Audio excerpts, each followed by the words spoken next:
Басқосуда қазіргі журналистиканың бет алысы мен сөз бостандығын пайдалану әдістері жайлы дәрістер оқылмақ. Қырғызстан мен Астана, Алматы сынды еліміздің ірі қалаларынан келген білікті деген 4-ші билік өкілдері Шымкентке ат басын бекер бұрып отырған жоқ. Осындағы киелі орындармен етене танысып, жергілікті жас журналистерге кәсіби жол сілтемек. Африка елдерінде өте қатыгездікпен өлтірген жануарларды бір қарапайым азамат фотоға түсіріп фейсбукқа қойғанда сол күні ол азамат үлкен миллиардер азамат сотталған.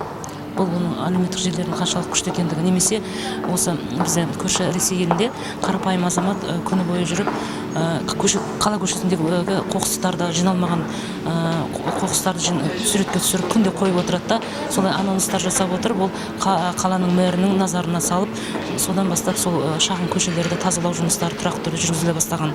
Біріккен ұлттар ұйымының еліміздегі өкілдері бұл шараны Шымкентте ұйымдастыруды жөн көрген. Өйткені оңтүстікте журналистика саласының аяғы алса жаман емес дейді мамандар. Дегенмен семинарға тек тілшілер емес, қарапайым халықтың да қатысуына болады. Себебі бүгінде әлеуметтік желілер арқылы кез келген адамның сауатты ақпарат таратуға мүмкіндігі бар. Ал белгілі тележүргізуші Асхат Садырбай кейбір бұқаралық ақпарат құралдары мамандарына қарны ашатынын жасырмады.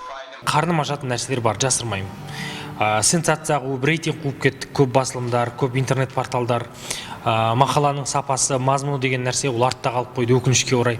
Телеарналарға да айтып жатқан өкпеміз бар. Мәселен, көп ретте жаңалықтар болмаса ақпарат беру тәсілінде қолданатын әдістері кейбіреуге көңіл көншітпейді. Сондықтан да мен бұл жолғы әңгімемде, бұл жолғы семинарымда бұл мәселелерге де міндетті түрде тоқталамын және оны әріптестермен бөлісетін боламын. Білікті мамандар мен жас журналистерден құралған жиында қазіргі қаламгерлердің этика, эстетикасы мен ақпарды дұрыс беру мәселесі де сөз болмақ. Алғашқы кездесуді Шымкенттен бастаған қонақтардың сапары Отырар, Түркістан, Кентау сынды аудан қалаларда жалғасын табатын болады. Ардақ Берден, Александр Демин, Андрей Любицкий, ТВК.